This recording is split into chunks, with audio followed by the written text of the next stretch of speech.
Hi there, and welcome to Off the Data Provided, an interpersonal communication podcast. I'm, of course, your host, Dr. Marcus C. Shepard. On today's episode, we're going to briefly talk about a recent Harvard Business Review poll around generative AI. Additionally, we'll overview concepts of a communication climate, some key concepts in interpersonal communication, as well as engaging in some communication obstacles. Through our explorations, we'll touch on key concepts such as investment, commitment, trust, relational dialectics, personal knowledge, metacommunication, relational level meaning, content level meaning, person-centeredness, cognitive complexity, semantic noise, psychological noise, physiological noise, as well as physical noise. Since we're covering a lot today, we're not going to have an Ask Dr. Shepard, but as always, if you would like to submit one, please feel free to email me at offthedataprovided@gmail.com. Once again, that is offthedataprovided@gmail.com. So as I said, Harvard Business Review recently updated a poll on how people use generative AI and the top 100 usages. So last year, they released a poll in 2024, and because such interest has stemmed from last year to this year around AI, they decided to see what has changed. So what was interesting to see is the number one usage that they found was for therapy and or companionship. So in the poll the year before, that was number 2, but it's risen starkly to number 1. In my opinion, this spells a recipe for disaster because it's usually known, generative AI that is, to be extremely favorable and rarely contradicts you. So when it comes to interpersonal relationships, we know that they're complex, they're nuanced, they're filled with gray area. As I always say, it's content, context, and communicator specific. And therefore, something like generative AI, especially in its current ideation, is not going to be the best option. What we also saw out of those top 100 usages is that number 34, relationship advice, was something that people were going to generative AI for, as well as number 74, navigating love lives. So these usages aren't ideal, clearly in my expert opinion. And so while I'm against AI due to its environmental impacts, I do understand that there can and are a lot of potential reasons to use it that can help make up for people usages for it, if that makes sense. So I personally try to steer clear of using AI. We know that a lot of platforms that we use have now built it in, so whether we technically agree to use it or not, our data is oftentimes being streamlined or sent through it. But these interpersonal communication aspects in particular are troubling for me. So in the actual article, they have some quotes from people saying why they use it. So regarding therapy/companionship, excuse me, someone said, and I quote, "Where I'm from in South Africa, mental health care barely exists. There's a psychologist for 1 in every 100,000 people and a psychiatrist for 1 in every 300,000 people. Large language models are accessible to everyone and they can help. Unfortunately, data safety is not a concern when your health is deteriorating, and survival is the morning agenda." So clearly, I do think that it can help maybe lessen this barrier to mental health care. But as I said before, generative AI is not necessarily going to tell you you're wrong. It's not going to understand the complexities of human relationships in a way that another human, and clearly a trained psychologist or psychiatrist or a relationship coach, might be able to. And therefore, ideally, you're not going to use it for that. Clearly, we know there are barriers to mental health care, economic barriers, especially we think about in this country, in America, where you have to have health insurance to access a lot of these cares. And unfortunately, sometimes you have a mental health professional that you really like, but then they become out of network, and that becomes a huge issue for people. But I think ultimately we need to think about how can we do a better job of maybe using this technology in that area, training it, I guess, in essence. And then on the flip side, what are some of its negative impacts going to be? So clearly in 2025, I think a negative impact is, of course, the environment. We see a lot being written about the environmental impact that generative AI and just other AI platforms are doing and the amount of pollution that they're creating.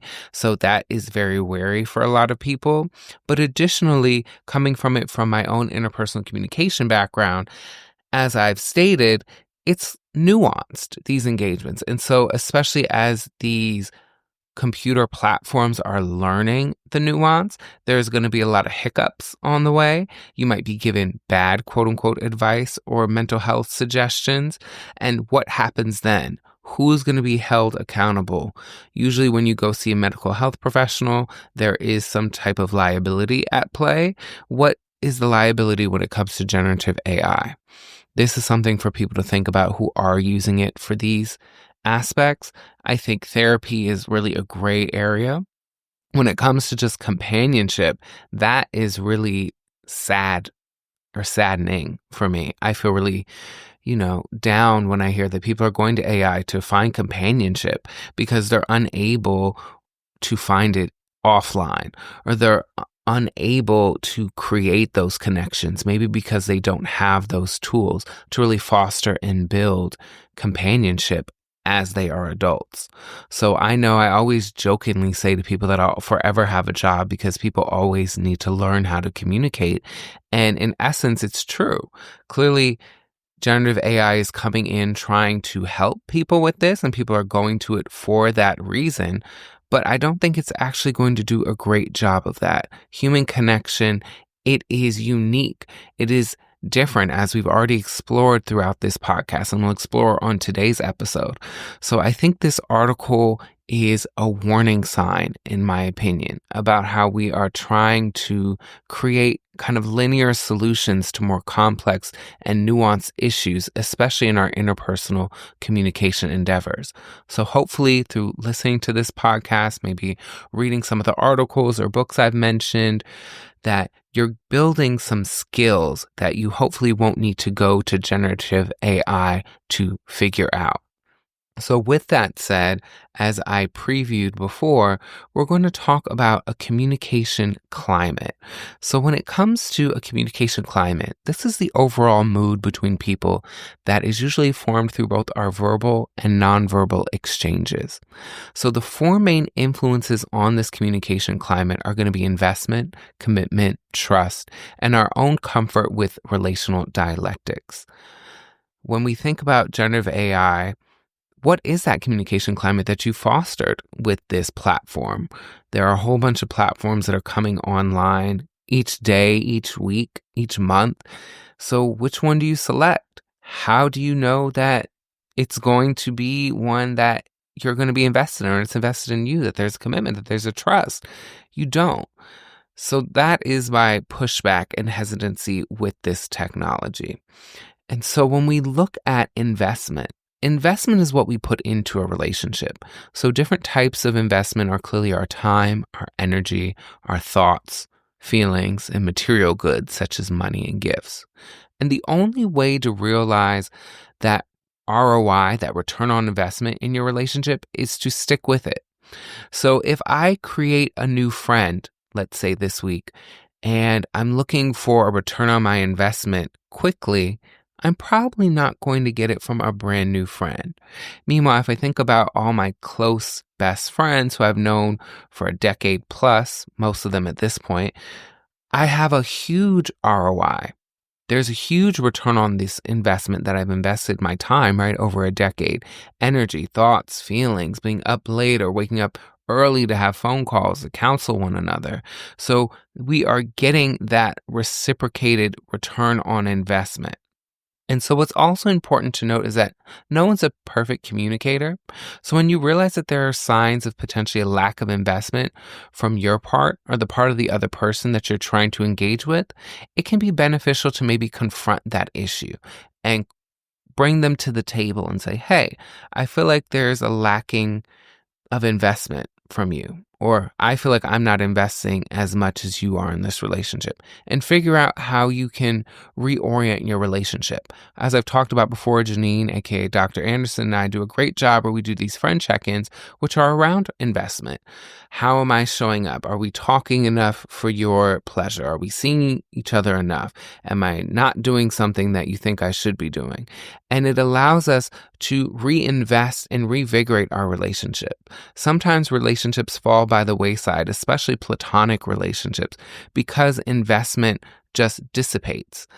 As we talked about on last week's episode, when it comes to friendship, right? Friends of the road or friends of the heart. Sometimes if you're just a friend for that season or reason, I live by you, so it's convenient, it's easy, and then I move away and, well, now I have to maneuver that. Maybe I'm not interested in investing. And that's also okay. But we need to be mindful and honest if we're trying to be more ethical and effective with our communication when it comes to investment. The second ingredient to that communication climate is commitment. And so commitment is the decision to remain in a relationship, be it romantic, platonic, or sexual. And it's important to note that commitment is a decision. It's not a feeling. So, I feel committed. Sure, but it's active. Commitment is active. It's not passive. You have to actually show up. You have to do things. So for instance, sometimes friends call me late at night and maybe I don't feel like picking up, but I realize that, it's kind of late. Maybe something's going on. Let me pick up. I'm committed to this relationship. So I'm being active. I'm going to invest that time. I'm going to engage with my friend. The third ingredient is, of course, trust. So this is believing that someone is going to be reliable and also that someone is going to do what they say they're going to do. In addition, with trust, it's built around oftentimes self-disclosure. It's a key gauge for closeness. So can I trust you with my secrets? Can I trust you with things that I don't tell other people? This is going to be built throughout. So we talk about that ROI.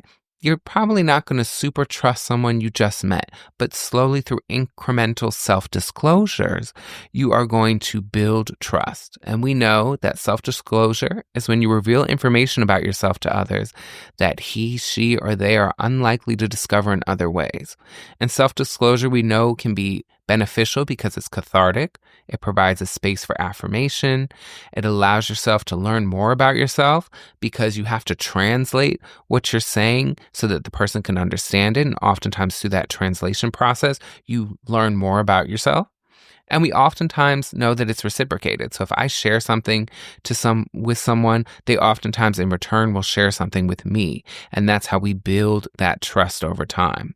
So it might be small, like I tell you who I have a crush on, and then maybe it builds when I'm in a relationship and I share maybe a trauma or an issue I'm having with that relationship.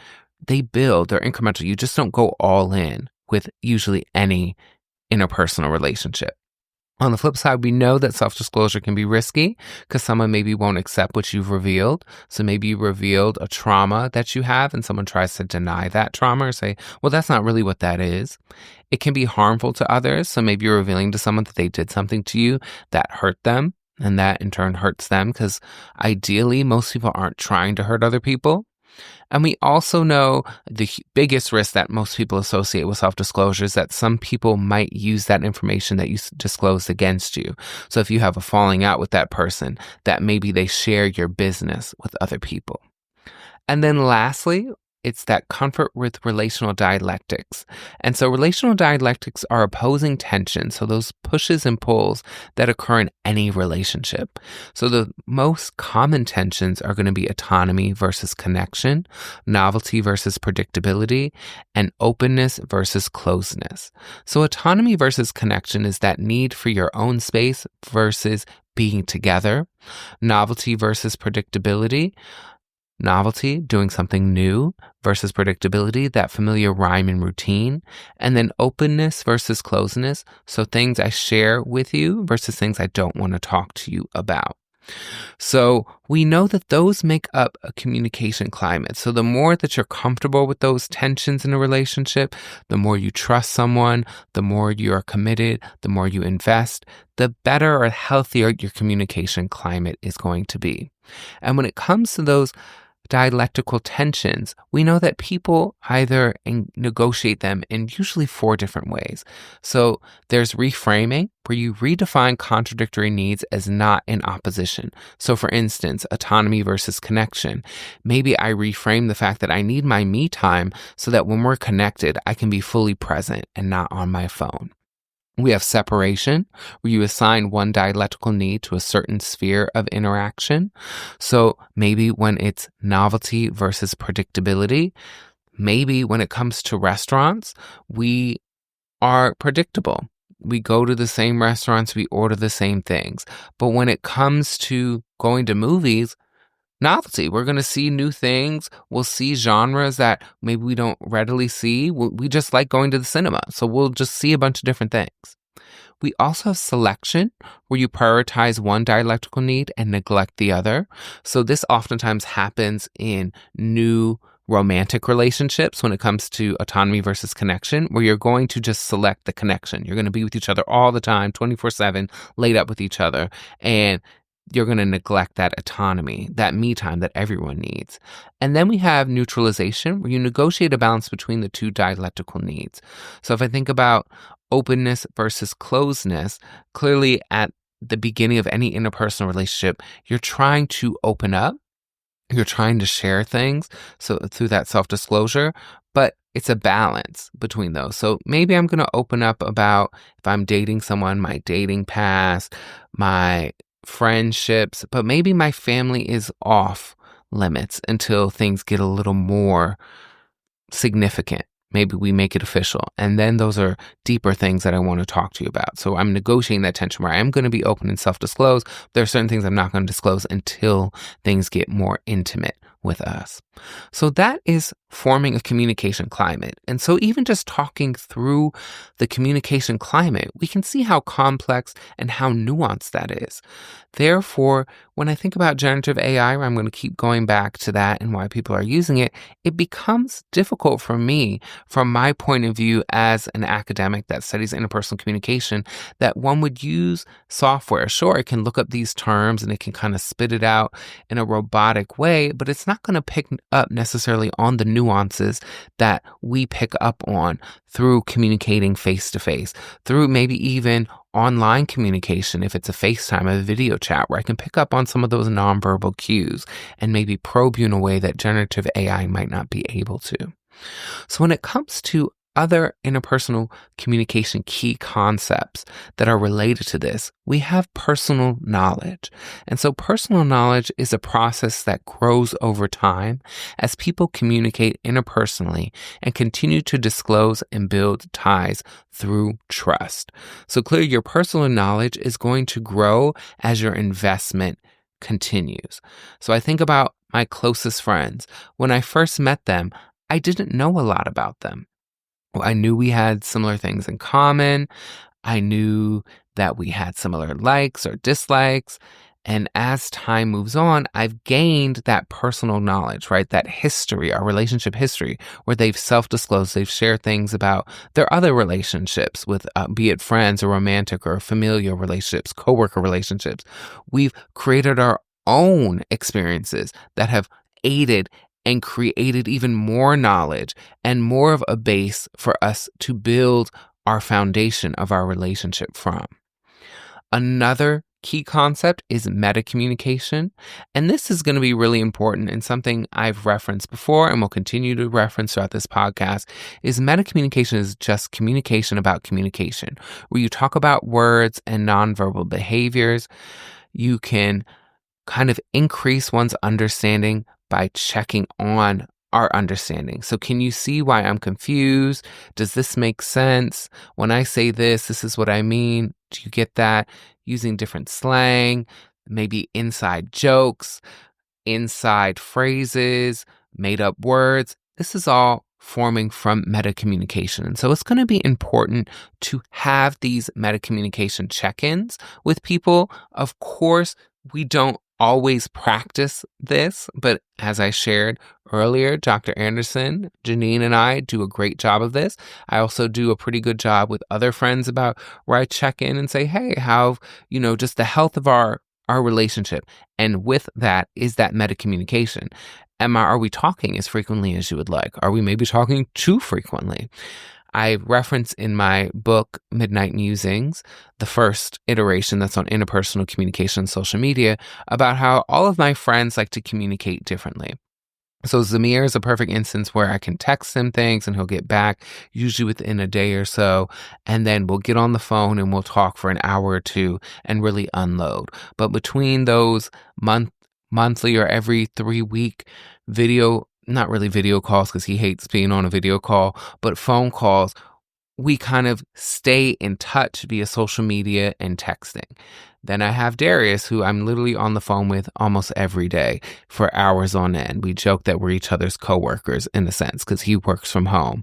And I have a non-traditional job where, I do teach and I have office hours, but outside of that, I can be at home or I'll be at the gym and stuff like that. Then I have Dr. Anderson, who we have deep conversations about every 2 weeks. And then I have Kiera, who we text basically all day, every day, and we'll get on the phone and talk for 2 to 3 hours, a few days a week. And then I have Jaime, who I talk to about once a month. But we have that metacommunication where we talk about our words, we talk about what things mean, we talk about the frequency of communication and what we would like. When it comes to metacommunication, we also have relational level meaning, which is what the communication expresses about the relationship between communicators. And we have the content level meaning, so the literal meaning of the words. So when it comes to relational level meaning, we know responsiveness, liking, affection, power, and control can come into play. Clearly with my friends, there's not much of a power dynamic. Right, we're all pretty much equal. But when I think about relational level meaning, I think about how a parent can ask you to do something and it's not really an ask. So when I was growing up, if my mom was like, hey, can you take out the trash or take out the recycling? That wasn't her necessarily asking if I would be willing to do it. The relational level meaning was, can you do this now? Versus if maybe you're living with a spouse or a partner or a friend and they ask, hey, can you take this out? And maybe you're busy, be like, oh, I'm busy right now. Like, I'll get to it though. There's a different statement in that relational level meaning.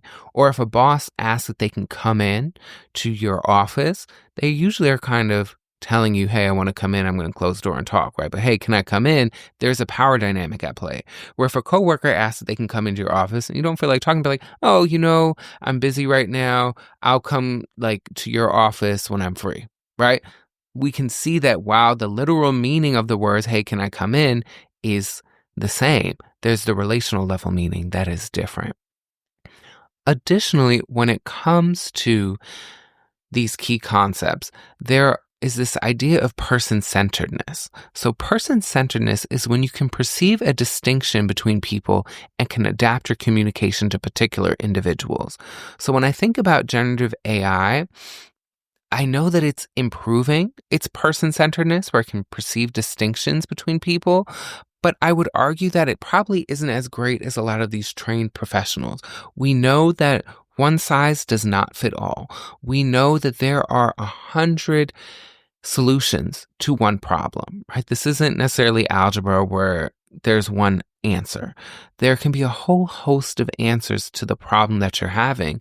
And the best answer might really depend on who you are as well as who the issue is when it comes to interpersonal communication. And so usually therapists, mental health professionals, people who specialize in interpersonal communication have a high level of person-centeredness. So we can perceive distinctions between people and we can adapt our communication to those individuals. So a perfect example I use all the time is the difference between Janine and Jaime. So Janine and I, if we have an issue or if I have something to say to her, it's straight no chaser. It's literally been that since the beginning of our relationship. With Jaime though, if I say it's straight no chaser, he's not going to like that. He's going to push back. He's going to be upset. Why did you talk to me in that way? So I have to butter it up. I have to ease into it. Meanwhile, if I ease into it with Janine, Janine would be like, cut it out. What's going on? What's the issue? Just spit it out. So I'm aware because of my high level person-centeredness that with Janine, I can be straight no chaser. I can just say what it is. But with Jaime, for instance, I need to ease into it a little bit. And so when it comes to person-centeredness, we also have this idea of cognitive complexity. And so people who are cognitively complex, right? Ooh, a little tongue twister for me today, are able to perceive others and situations in more comprehensive and integrated ways than people who are less cognitively complex. Therefore, people who have high person-centeredness have high levels of cognitive complexity. So the number of personal constructs one uses. So adults are usually more cognitively complex than children. So a perfect example of this is when you're a kid, you kind of have a baseline of this is what a good friend does, this is what a bad friend does. This is your expectation of a friend versus an expectation of someone who's not your friend. Now, as you grow, as you mature, as you have more life and lived experiences, you realize that not all friendship looks the same. Not all friendship should look the same. What I get out of my relationship with Janine is going to be a little different than I get out of my relationship with Darius versus Zamir versus Kiara. Now, are there some core things that I enjoy from all of them and Jaime as well? Sure. But they all engage with me a little differently. Our levels of investment are different. The trust I have with them is all the same, right? If I tell one thing to one of them, I tell it to them all. And a lot of my friends have become friends with one another because of kind of the communication climate I foster. And so because I'm aware of this, and hopefully you are as well as an adult, right? We hopefully have a higher cognitive complexity. My expectations for my friends are not the same across the board. And even newer friends that I meet, right? I'm not going to expect them to show up for me in the ways that a friend of a decade plus has shown up for me. Now, if they make it to a decade plus with me, yeah, I probably am going to have a similar expectation, but it won't be the exact same. And so when it comes to communication in general, we have these obstacles, right? Communication obstacles. Sometimes they're internal or external obstacles that can interfere within our various settings. So the ones we're just going to focus on today are going to be more so external, but somewhat internal. And these come in the different forms of noise. So just a reminder, right? Interpersonal communication, it's a selective, systematic process that allows people to reflect, build personal knowledge of one another, and create shared meaning. So it's selective as we don't do it with just anyone. So if we can recall the first episode of the podcast where we talked about from impersonal to interpersonal, interpersonal is that I-thou communication. You don't do it with everyone. So I'm not doing interpersonal communication necessarily with my Uber driver. I'm not doing it with the sales associate. We might have a little banter, but I'm not necessarily going to delve into my deepest, darkest fears or the types of dreams I have. It's also systemic, right? It's a systemic process as that it takes place within various contexts that influence the meaning and what happens. So when we think about this systemic process, noise is going to interfere with our communication. So we have semantic noise, psychological noise, physiological noise, and physical noise. So semantic noise is literally just when words are not mutually understood. We know that words are arbitrary, they're abstract, and they're ambiguous, which means there's no clear-cut meaning, and that words usually stand in for feelings, ideas, people, objects, etc. So if you haven't built up a shared personal knowledge with the person that you're talking to, there's going to be tensions regarding concepts and words, oftentimes being fraught issues in any relationship. But of course, if you have a bigger well to pull from with that personal knowledge, then you're going to hopefully avoid semantic noise.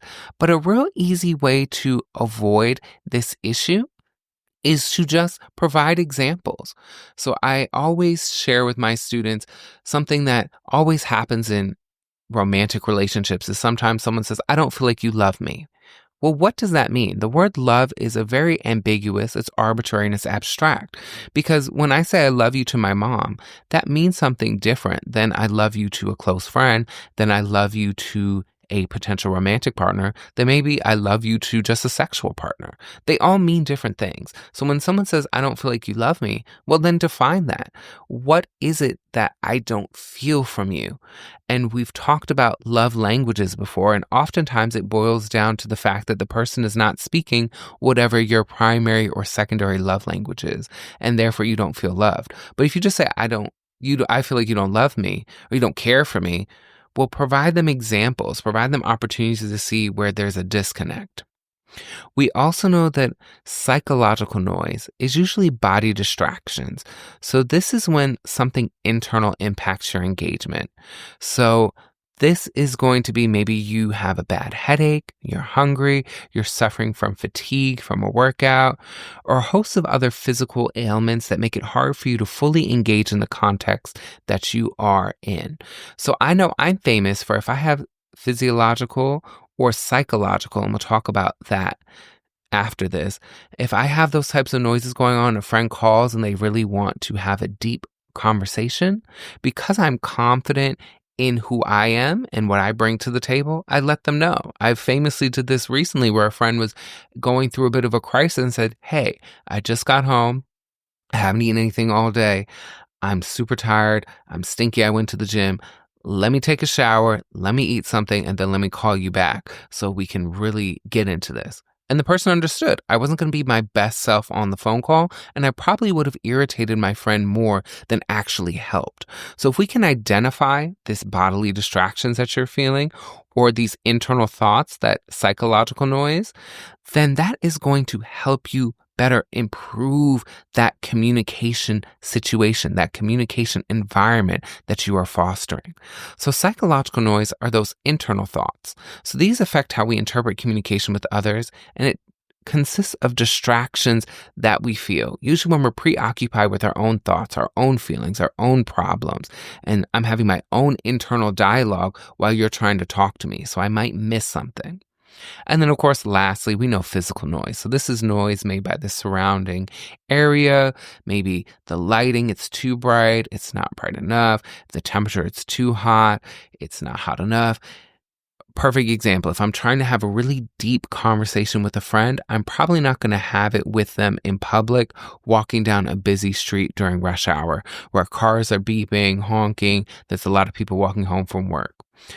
I'm sure we've all been guilty of trying to have some deep conversations, maybe because we're trying to multitask. So I have you on my AirPods and we're talking and there's physical noise interrupting. I know I've been guilty of this where people call me sometimes at the gym and I'm breathing heavy because I'm trying to work out and I miss something or the connection isn't as strong. So sometimes what we've done is, hey, let me just finish this set. Then I'll get on the treadmill and I'll just walk and we can have a really great conversation.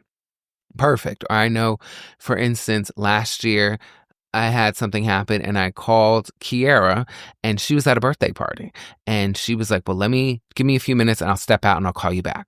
Perfect. There was physical noise around that was going to make it hard for her to hear what I was going to say. So she stepped out. So when it comes to these communication obstacles, it would, though, be a mistake to think that communication is the ultimate cure to all of our problems, right? It can't bridge irreconcilable differences. As best as we want to communicate, it can erase hurt and it can't erase betrayal. So while I feel like interpersonal communication it can be ethical and effective, and that's the goal of this podcast, is to make you hopefully more ethical and effective with your communication, because communication can be learned. It's a mistake, though, to think that it's the ultimate cure. You can be the best communicator ever and still not bridge irreconcilable differences or not erase the hurt that what you shared to someone or erase the betrayal of what they expected you to do and versus the actual outcome of what you did. So while I pride myself on being an excellent interpersonal communicator, I also feel as if we're always striving to just be better. So there is no height or level, right? If we think about video games where you reach the end and you win the game, there is no winning the game with interpersonal communication. Because if we think about person-centeredness, if we think about cognitive complexity, if we think about communication climates, and we think about these obstacles, there's always ways to improve. There's always ways to maybe lessen these obstacles. And so When I think about improving our interpersonal communication skills, and this is where we'll end it for today, it's about first and foremost developing a range of skills. So, what are some of the best practices in different situations? And what are the best practices with certain friends? So, for instance, one of my close friends, I won't name names, was going through a bad breakup. And so I was coddling this friend for a while, and the coddling didn't seem to be working. We seemed to still be stuck in this rut. So I tried to be straight no chaser with my friend, and my friend did not appreciate that. So I learned, right, in that moment that, okay, straight no chaser with this friend, especially when it comes to matters of the heart, is not going to work. Now, I can be straight no chaser with that friend about other things, but with matters of the heart, especially when they're dealing with a breakup, not the way to go. So I'm still developing those range of skills, even though I believe, and I would say you talk to people who are in my life, that they would also agree that I'm a great communicator. I'm still always improving my skills. And that brings us also to adapting communication appropriately. So I tried to adapt a new approach to that friend, and it didn't work. So I maneuvered and tried something else. We also know that it's important to monitor our communication. So it's important to observe and regulate our own communication before and during interactions. So you can monitor what you say before by figuring out what you will not say, and through editing your thoughts before expressing them. So if I have an issue with someone, well, what do I want to say and how can I say it? And we've talked before on this podcast, and we'll talk again on this podcast, using I language whenever you want to express to someone how you feel, because your feelings are valid for you, but just because those are your feelings does not mean that that was that person's intention. So if I know that and I'm trying to figure out how to tell a friend that they hurt me, I'm going to try and use I language. I feel like this when you do this. That then allows us to have a more tangible, concrete discussion about, when you do this thing, it makes me feel this way. Not saying that that is your intention to make me feel that way, but that's how I feel. So let's figure out a way to either not make me feel that way, or maybe you not do that because I know that you don't want to upset me. And of course, lastly, when we think about improving our communication skills, as we will work throughout this podcast, you want to commit to honest communication. So communicating honestly, even when it's not what the other person wants to hear, or it doesn't paint them in a positive picture, is ultimately what people love about interpersonal relationships. Honesty is one of the most important gifts a friend, or I would argue any interpersonal relationship, can give one another. Even when honesty is less than pleasant, or it's not what we think someone wants to hear, we oftentimes count on those people closest to us to be honest with us, to be a mirror. So people believe that honest feedback is what sets real friends apart from others. We know this from different studies. So if I'm your true friend, I'm going to tell you about it. And I've done this with people before where they've been maneuvering certain ways. So I have a friend here who was acting somewhat of a F-boy, and I called my friend out on that. And that friend doesn't really necessarily open up to me about their dating life anymore because they're probably still maneuvering in that way. But I didn't feel bad for calling them out on their unethical and honestly ineffective ways of dating. So we've covered quite a bit today in roughly 40 minutes. It's a lot to digest, a lot to chew on, but ultimately, hopefully, what you gain from this is that when we started talking about generative AI in the Harvard Business Review, that clearly matters of the heart, matters of interpersonal communication, matters of personal support are not something that we should hopefully be relying on computer code to fix and solve. Of course, generative AI exists and it will be something we have to live and learn with, but there are certain things that it's just never going to get perfectly right, in my humble opinion. Of course, the code will get better and better as we give more and more data. But are you really trying to be the guinea pig at the start that gets harmed by some of the information that it provides you? Just something to chew on. But as always, thank you for listening. Did not do an Ask Dr. Shepard this week, but I will do 2 on our next episode just to make up for this. So if you would like to submit for Ask Dr. Shepard, feel free to email me at offthedataprovided@gmail.com. Until then, I'll see you on the next one.